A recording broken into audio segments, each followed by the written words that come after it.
Thank you very much for that.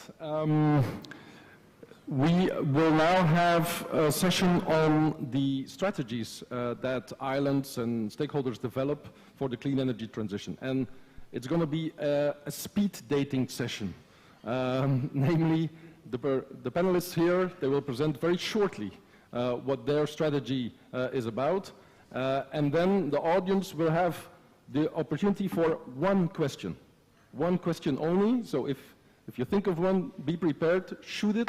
One question only per panelist. And if you have more questions, we can then, in the lunch break, informally discuss further. So we will be having here, first of all, via video link, Minister of the Öland Islands, Alfons Röblom.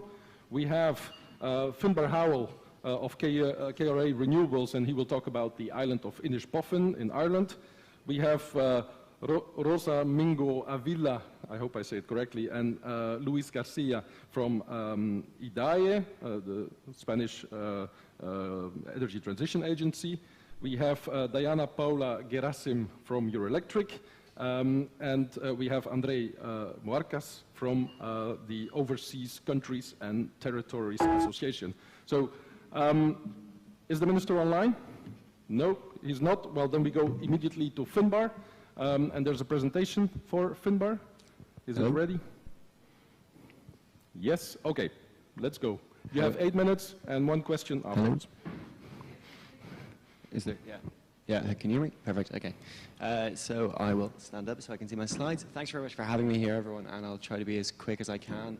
My name is Finnbar, KRA Renewables, and I'm here to give a consultant's perspective on Inishbofin. So basically why this was important to me is that we've heard so much great stuff today about all of the different islands that are doing amazing stuff and are really, really far along. But for me, many, many islands have not even really started yet. So I wanted to note here how a consultant taking a generalist approach can take an island from a basic idea to a good plan in a short time frame. And that's what I'm going to be talking about. These are the guys who mainly did it. Shikar and Kieran you may have met around here.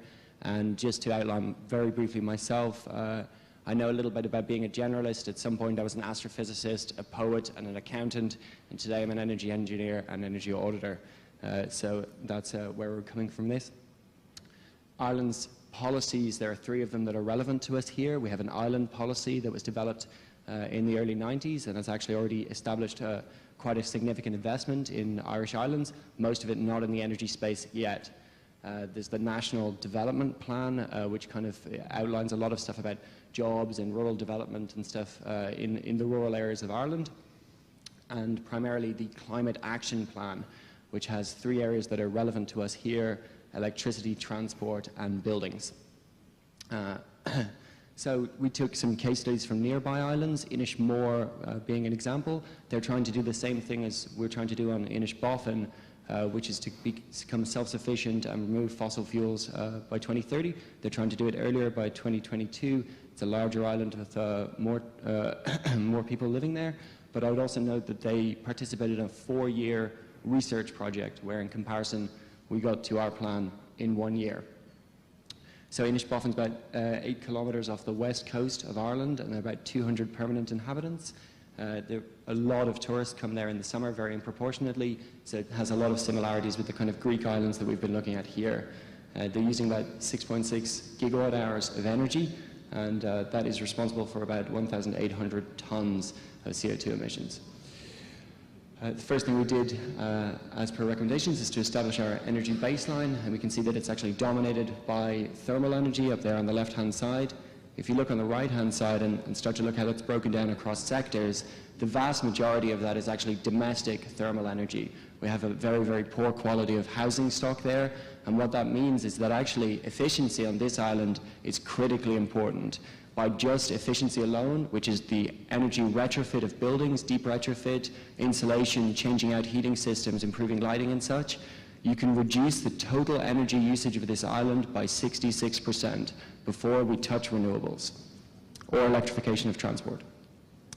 I won't jump into this because I don't think we have too much time, but basically just to show on the left-hand side, we're really dominated by oil usage, which is important. How we did it, we took a techno-economic modeling approach. which had a lot of elements, and that's what we built as the backbone of our analysis. It was this bespoke model that was built for this project. We looked at 6 generation kind of technologies here, 3 of which ended up being valid from an island perspective, which were solar PV, small-scale wind energy, wave energy, which has an inherently high risk because it's a newer technology, but from what we've seen actually looks quite valid for this island.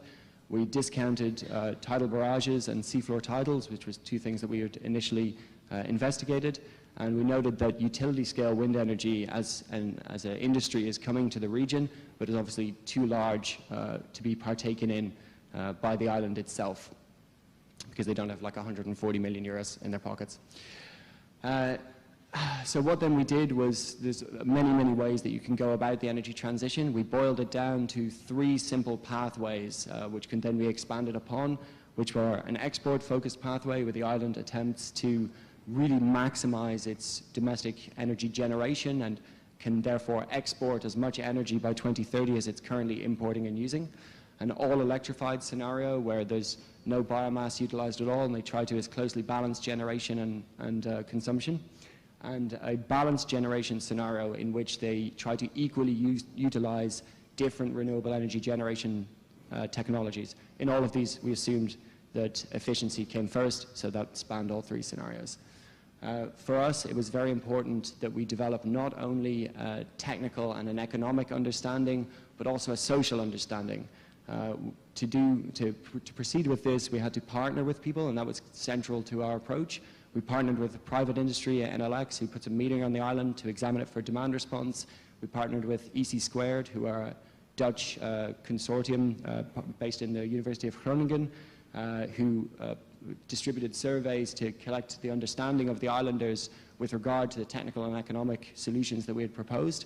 And there will be a follow-up piece of work off the back of what we've done with NESOI, who you're all familiar with here. So community acceptance and community engagement were central to what we were doing. In summary, we went through this, and we didn't go into a very deep dive into any one of these aspects, but by taking a generalist approach and looking broadly at all of the different things here, we have a very clear idea of what the island can do and what it might want to do between now and 2030. I hope I didn't go over time. Great. Excellent timing, and applause. And I also recommend the reading of the report. It's a very good report. Yes, there's one question that will blow Finnbar off his socks in the speed date. Please. Thank you for your presentation. I have a question because you keep mentioning energy efficiency in buildings, and we know how this is very important in Ireland. What is the strategy for financing energy efficiency in buildings? Because going to electrification, using heat pumps is not cheap. All the buildings in Ireland are very different.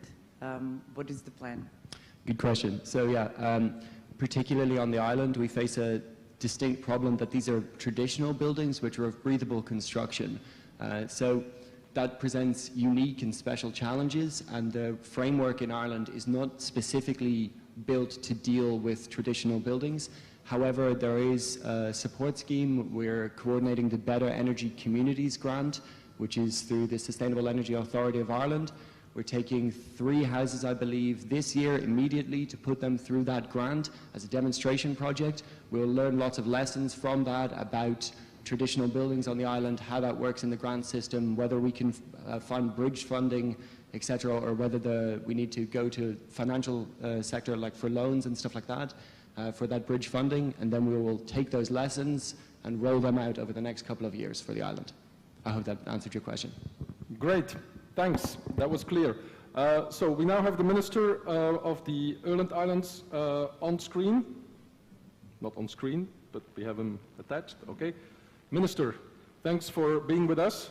You have 8 minutes to present us your strategy for the energy transition on Åland Islands. Thank you very much. I'm very happy to be able to join you through Zoom, but of course I would be even happier to be able to join you on site. Unfortunately, I wasn't able to come to Rhodos this time because of political work in Parliament that had to be addressed. But I'm sending you regards from another island, of course, in the middle of the Baltic Sea, Åland, where we have beautiful spring weather as well. So I'm trying to enjoy it as much as possible in between all the work. And I'm very happy, I must say, that we have this cooperation, and we can learn from each other very much, of course, between the islands.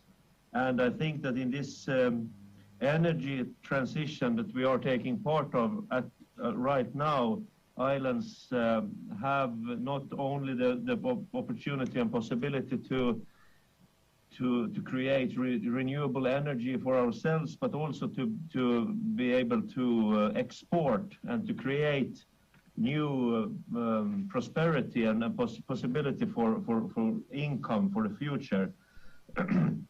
and I believe that we are really changing our societies at the moment.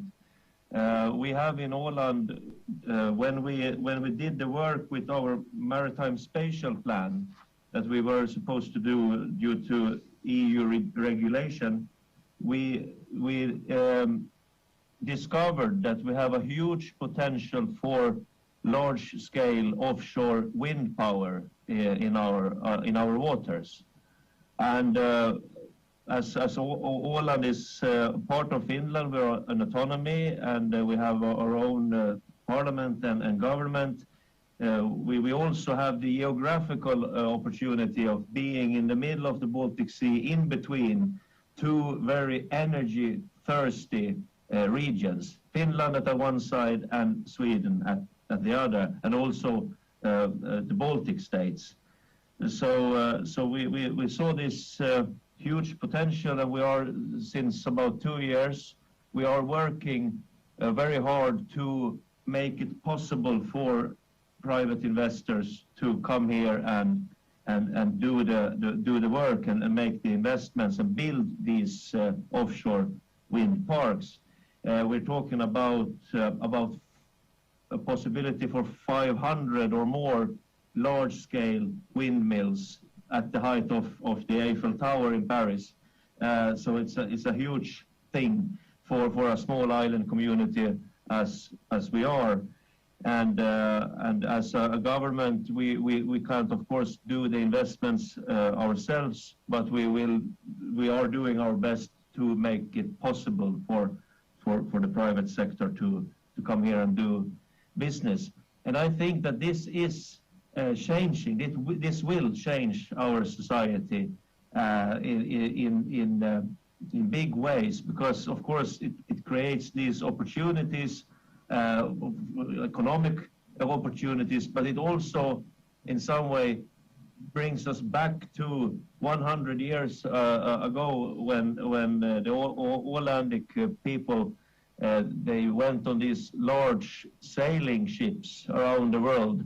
And they went away for perhaps a year or two, and then they came back, and they made their living through the sailing ships around the world. And now we are looking into a future where we will again rely on wind as our main business. And I can see, I hope that we will in a couple of years' time be able to travel around the world with our expertise, you know, from the wind farming and the windmills and the education that we are creating now for wind farm technicians and renewable energy technicians, that we again can, you know, travel around the world and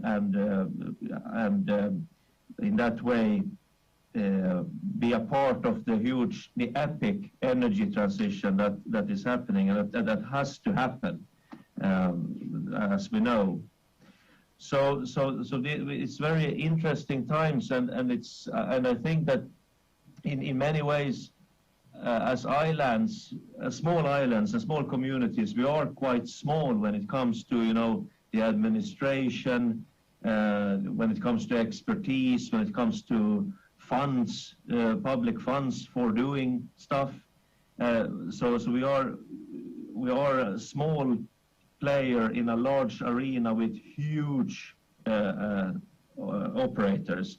But when I was in the Nordic Council, the Nordic Council of Ministers 2 weeks ago, I met with my fellow minister colleagues from the Nordic states, and it was interesting to realize that when it comes to large-scale offshore wind power, we are all beginners. We are all new to this. So there are no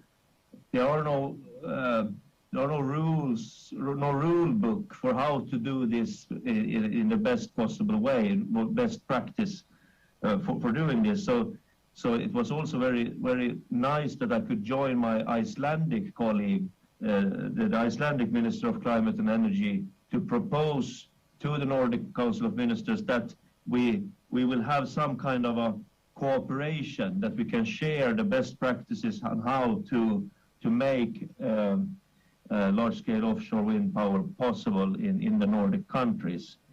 But and of course, as I mentioned earlier, it's not only about creating energy for ourselves, because when we talk about these large-scale wind parks at sea, we have the potential, the possibility to create energy that is 100 times what we need.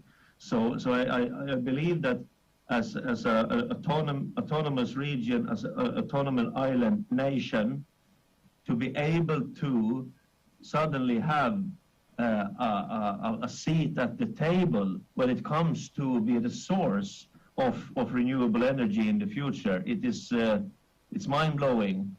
And I can tell you that when I entered office, when I took office 2 years ago, I think I had 4 weeks before this potential became clear. So for me, it has been the main focus, of course, and for the government, it has been the main focus to make this happen.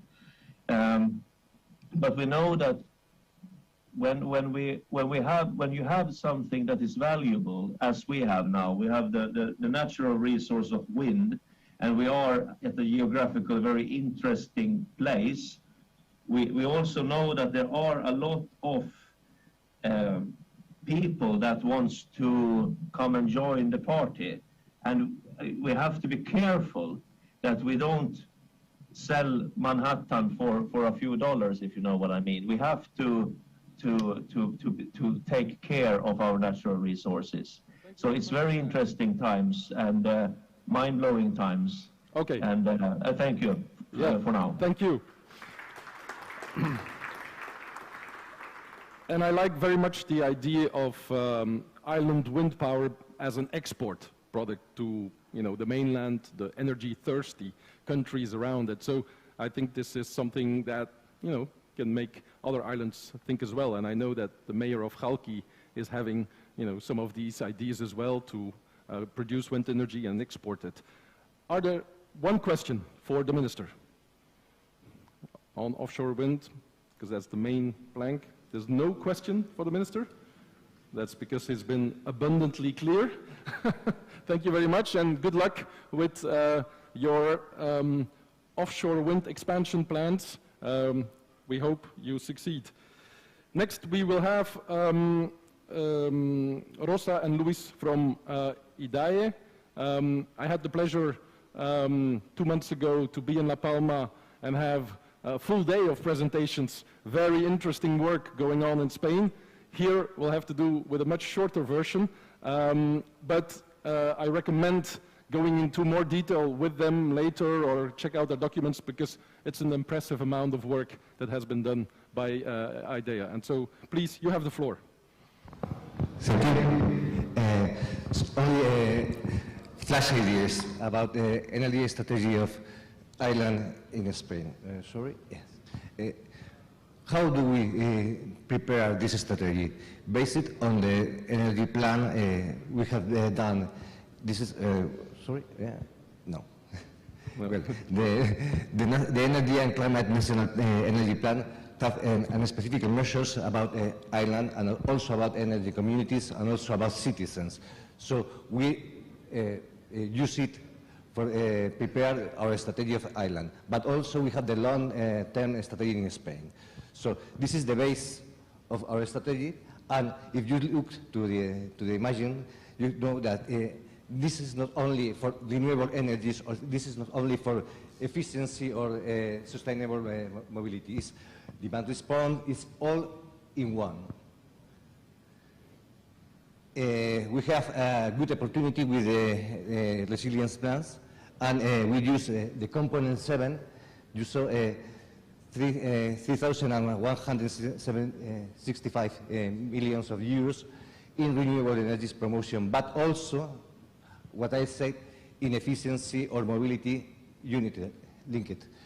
And, sorry, but could you switch off my face? Because the number of the budget for island is there, and this is 22% of this 3 million. This is 700 million of euros are focused only in island, on island, sorry. Mm-hmm. And how we do with this 700 millions? We have to use different types of promotion actions. Ones are grants, with typical calls for grants, but also we have public investments. We think this is more important to have consortium with private and public entities for promote specific projects in investment and development. And of course, dynamization. Someone have spoke about it, the offices, but also the offices, local offices. Peer-to-peer, not technical, peer-to-peer social offices, to speak with the citizens, to know what they need. And also we have done different calls for tenders of calls for ideas that we know, and now we can design the different, the different types of calls for grants or call for investments. This has been done with a collaboration with the regional governments, just Canary government and also with Balearic government. Oh, sorry. We have done this strategy with a collaboration with the dialogue with the regional governments, because it's really necessary to know how they need and how type of lines they have to do. There are those two types of lines of grants or investment.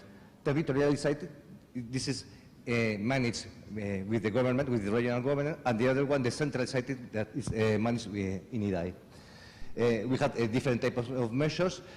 Of course, you know all, wind, solar, self-consumed, storage, grids, demand response, etc., etc. But we have one, we love it, really. And this is for Rosa. This is our last slide. Thanks. Now to continue with Luis' presentation, I'm going to talk about the creation of the IDAE Island Office, the clean energy and smart projects for Island Office. The goals for the IDAE Island Office is the coordination for the energy transition of the different islands of Spanish Island and achieve the objectives of recovery, transformation and resilient plans.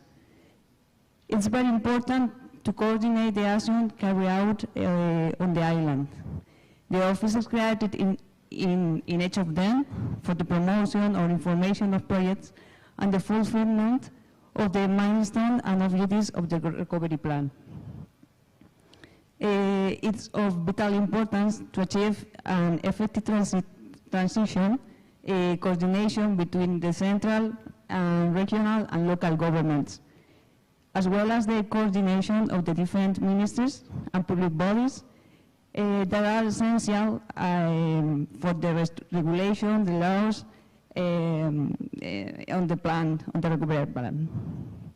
Among the main functions of the office will be the dynamization of the energy transition through conference, promotion, development of pilot projects, and promote the participation and creation of renewable energies. Another function will be the implementation of the transition agendas, promoting the integration of renewable energies, demand responses, and smart grids. The last action will be the coordination and information exchange network, with the objective to facilitate the disseminate know-how, results, best practice. And another activity in this point will be the publication of the manuals and guides of interest information. And thank you.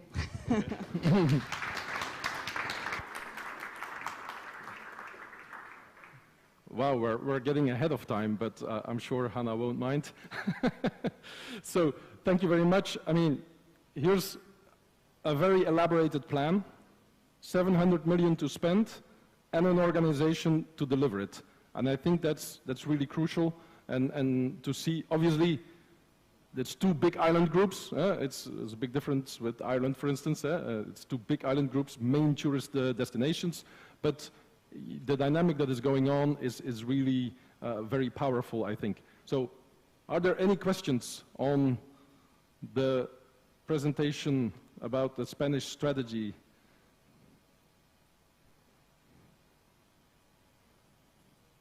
No question? Well, perhaps I will ask a question then, because you talked about the two plans, one for the Canary Islands and one for the Balearics. And you have that common fund.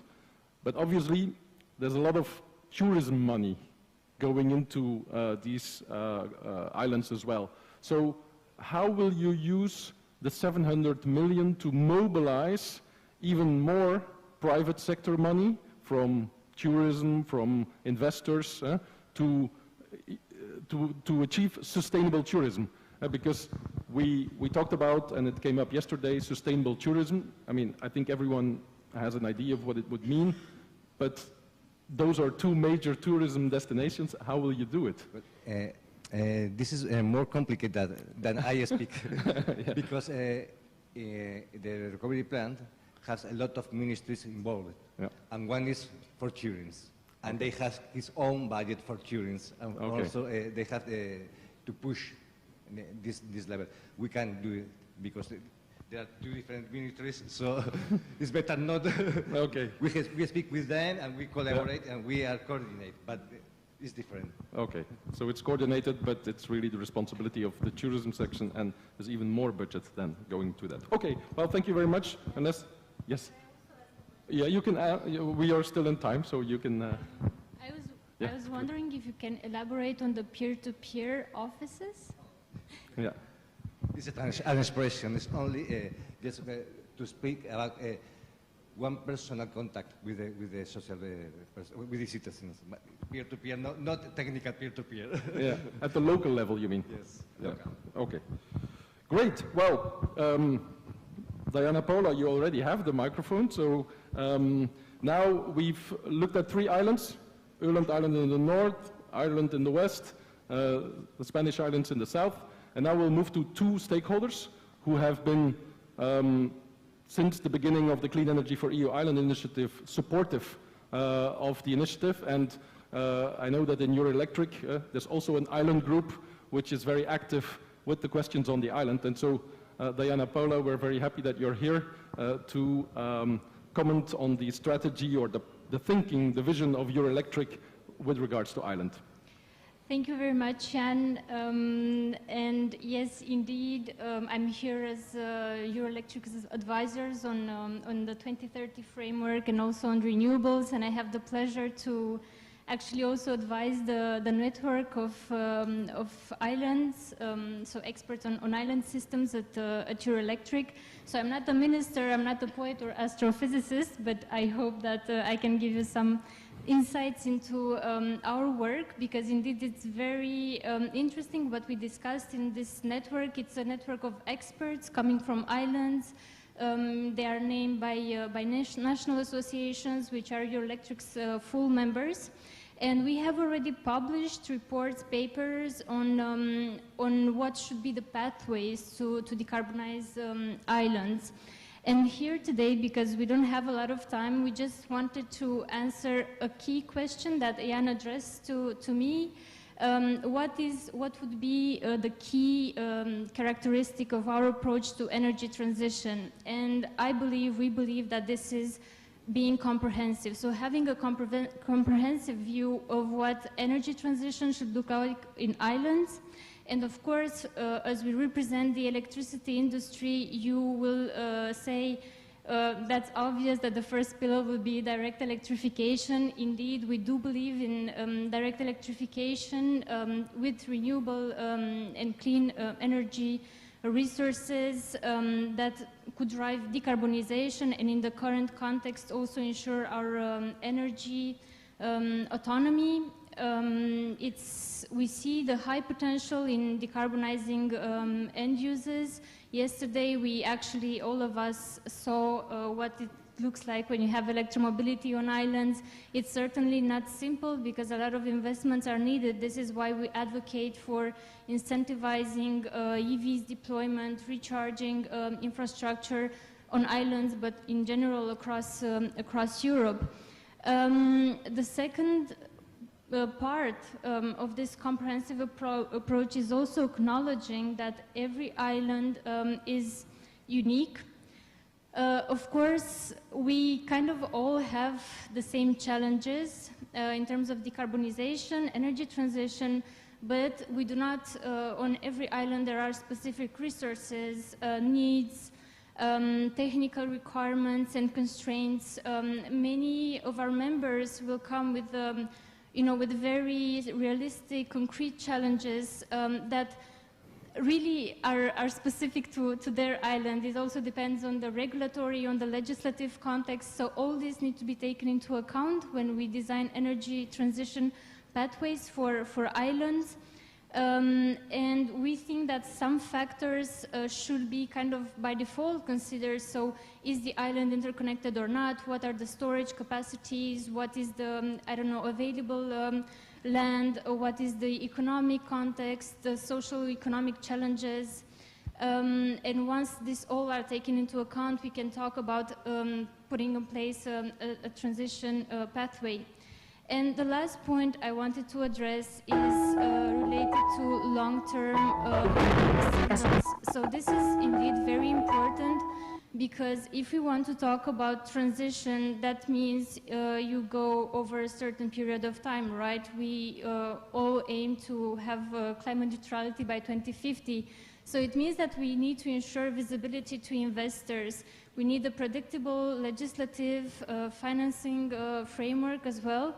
So on one hand, when you talk about long-term signals, it's going to be about policies that are designed for islands, but also policies that ensure coherence between the European level, the national level, and then the island level. And we have heard this before. Actually, I feel like all I'm saying now is a kind of a summary of all the discussions we've been having these days. And I think this is actually encouraging because it actually reflects that Eurelectric's network of experts is quite, representative of all of you here. And this is very encouraging for us. And the second part in this long-term investment signals would be also making sure that private investors are not discouraged by disruptive measures. Of course, we do not, we know that some specific contexts can justify some measures, but indeed we do not support disrupting the market mechanisms. And in addition to this, we would like to see more dedicated financing going to islands to support microgrids, smart grids, e-mobility. These are all the investment opportunities that we see here and must be supported with EU financing. Sorry, this is my last word. And of course, very important, skilling, reskilling. We need the right skills on islands and also collaboration. But again, this is what we're doing actually right now. So thank you very much.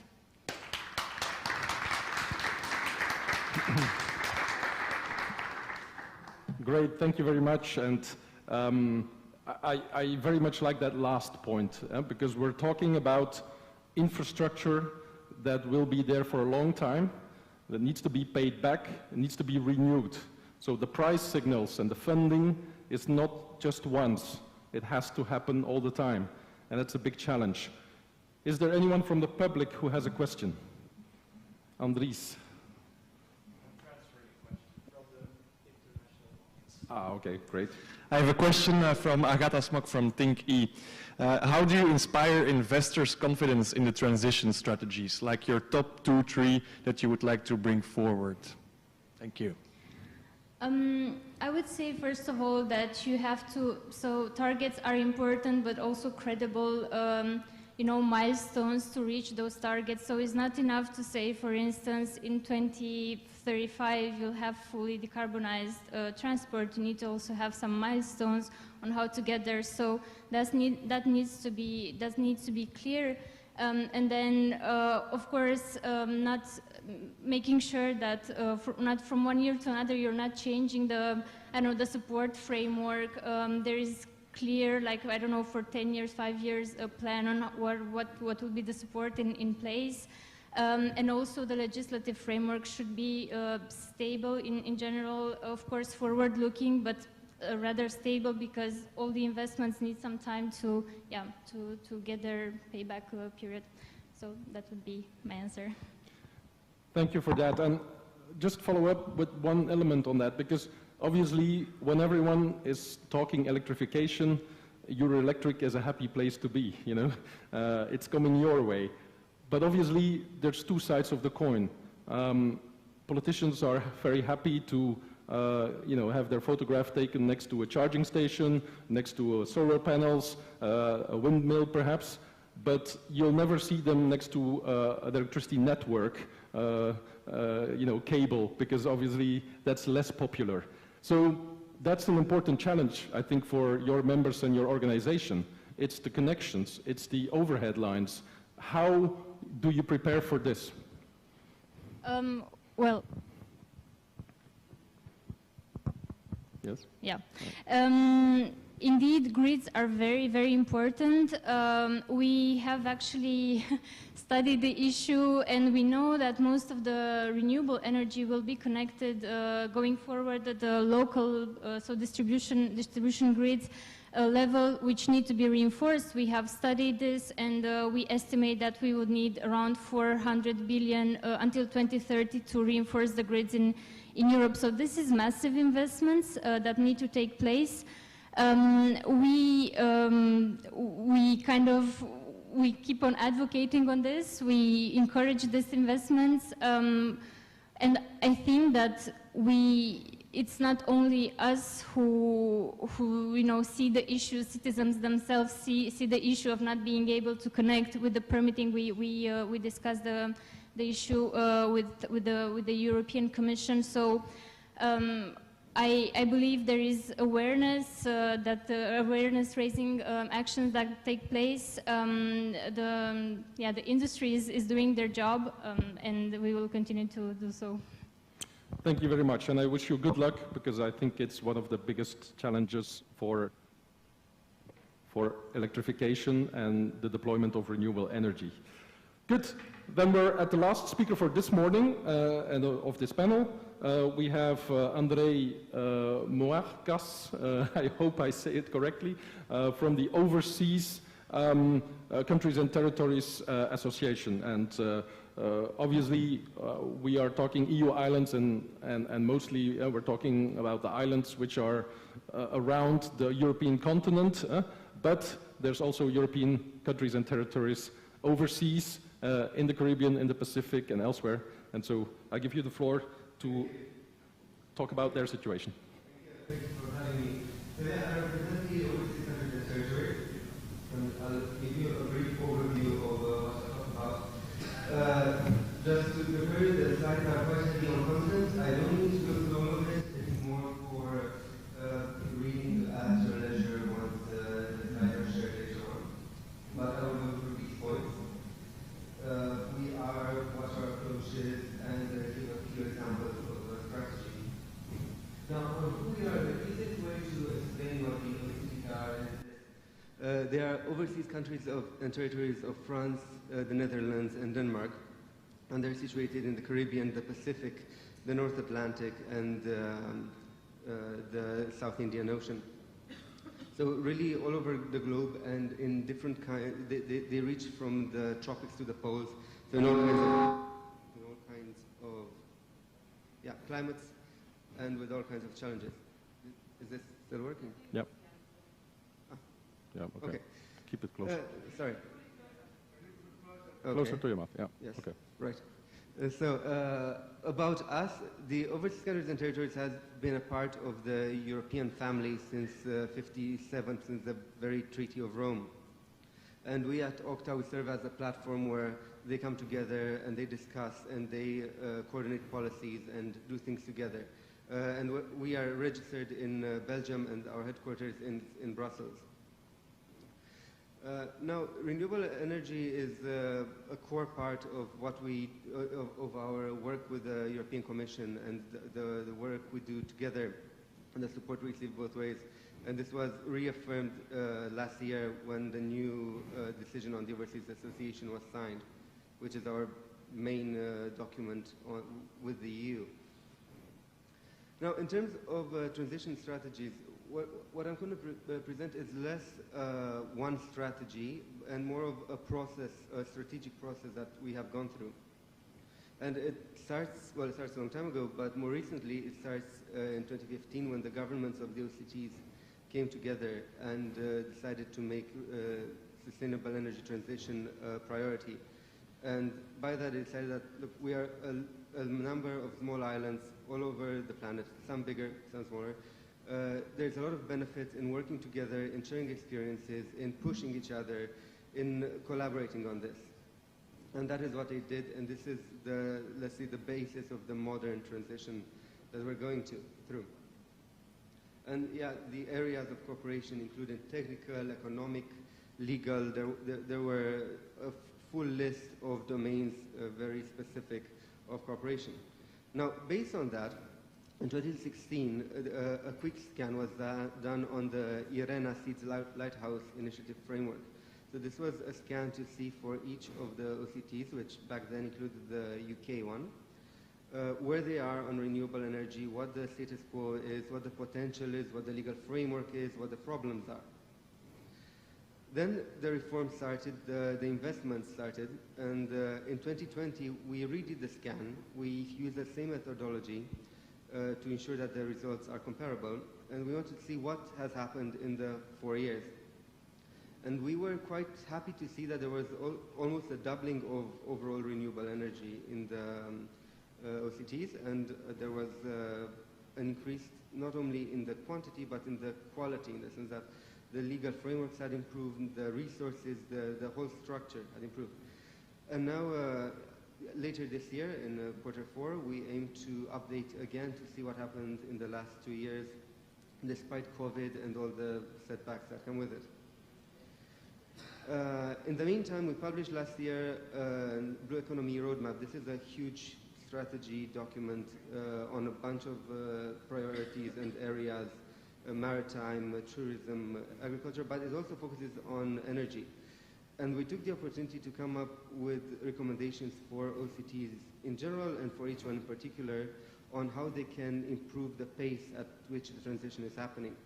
And this is in a various, it depends from one OCT to another, but in general it covers things like planning, like cooperation, like cross-frontier projects, like locally made hydrogen, and a lot of the things that we've been discussing today and yesterday. Now, to go into examples, the general trend in the OCTs is that renewable energy is becoming more, and it's been a priority, but now it's becoming more and more priority number one. And that goes hand in hand with SDG 7 on ensure access to affordable energy, with the aims and ambitions that they had already set themselves, but it's becoming the main thing they need to do. And I picked two examples of recent strategies. One is Curaçao, which published its national energy strategy, and it's available online. And the way it approaches the problem is to have, of course, an overview of the main, all the nice things we hear here, the mission, the aim, but then it goes into detailed missions and detailed things it wants to do, and then it goes into further details with KPIs, with years, with funding, really to the lowest level. And this is something I think that has come up again and again, that is something we need. And my last example is Greenland. Now, Greenland is in a completely different situation from Curaçao. It's in the Arctic region, it's cold, it's large, it's the kind of inhabitants are scattered. But it does have a lot of renewable energy. It has a huge hydro mix and hydroelectric mix. And its aims are more towards green energy whenever possible, but also at decent prices to make it somehow affordable for the people using it. And this is again something that makes renewable energy interesting for the people who maybe have more immediate needs than the overall good of the planet. And here again, they, besides the strategy, in parallel they started an analysis to see punctually what are the needs and what needs to be done. So I won't go into details on that. We can have discussions afterwards, or you can email me and we can discuss whenever. Thank you.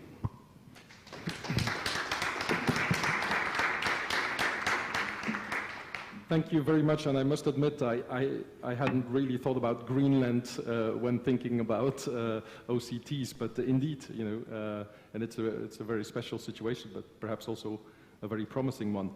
Is there a question on this presentation? No? Okay, Diana-Paula, please go ahead. I was wondering. No, it's working. It's working. Don't put them together because then we'll have funny noises. Yeah.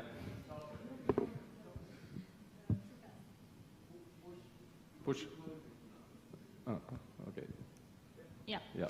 No, I was just wondering. You were talking about KPIs. I was wondering how you defined KPIs. What was the process, and what do you see as being the most important KPIs to follow in this transition strategies? Yep, thank you. So I don't have, I wasn't involved in the drafting of the strategy, but the strategy has, like many of them do, huge tables where you have objectives, and each objective is split into sub-objectives and so on and so on. Now, each one of them, once they get to a concrete level, have a measurable, you know, the generic smart framework of defining KPIs. I wouldn't say one of them is more important than another. It depends from one of, I mean, it depends on the objective. If we're talking about limiting heating waste or wind power or solar power or installing or numbers, I think the fact of having a structure where you can, in 5 years, check back and see, look, are we where we're supposed to be, where we set ourselves to be? I think that's the essential part of what they're doing. Thanks for that. And I will perhaps add another question, because in some of the presentation we saw wave and tidal energy, and you know, it's a bit like nuclear fusion. You know, it's the eternal promise. It should work, but we have done with the Clean Energy for EU Island Secretariat some pre-feasibility studies in our technical assistance on wave and tidal, and you know, the least thing you should say is it requires an enormous amount of public support still, because the projects are not bankable. It's, you know, in the rough seas, it's a very complex environment. It's you know, prototype technology at the moment. So what is your assessment? And I mean, not only for you, but the whole panel can react, because I think also Ireland mentioned tidal and wave. So how do we get through this? Will we be able to scale it up, or will it remain, you know, some kind of interesting research topic? Yeah, sure. Yeah, so, hello? Yeah. So for me, actually, the challenge, I don't think personally that anything that's going to sit at the bottom of the sea is going to surmount those challenges in the time that we need it. Because of the challenges of installation and implementation, but also operation and maintenance. Do you know, if you need a team of people who are both qualified divers and qualified engineers, that Venn diagram of those skills is very, very limited. So we're never going to be able to deploy that skill set at scale as I see it. So I think that from my perspective, wave energy generators and that sit above the water, you know, either by using oscillating columns or by having components that don't sit directly in the sea, and tidal generators that operate in similar fashions are the only ones that I can see working in the future. I think that anything that really sits in the sea, especially in Ireland, where our seas are incredibly, incredibly rough, you know, and here in the Mediterranean you get 2-3 meter waves, we get 18 meter waves. Do you know? So one big wave could break all of your generators if they're not robust enough. So. Very interesting. I don't know whether someone else wants to react to that.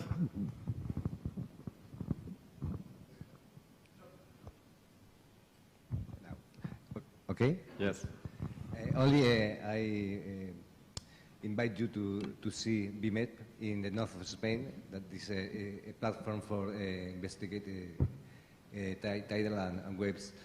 And Plocam is in the island is for wind offshore, but I think these are the examples for promote this type of technologies. What's the problem? The problem is the investment, but also the commission, because of the problem of the grants. You know that GIVER limit the quantity of the grant also, and the quantity of the investment you can grant. So these projects have a lot of investment now. How can we do it? With a public investment, yes, we can do it, but privates, where are the privates? We can grant these projects. Yes. Well, thank you for that. It's good to have this insight from real projects and from the experiences on the islands.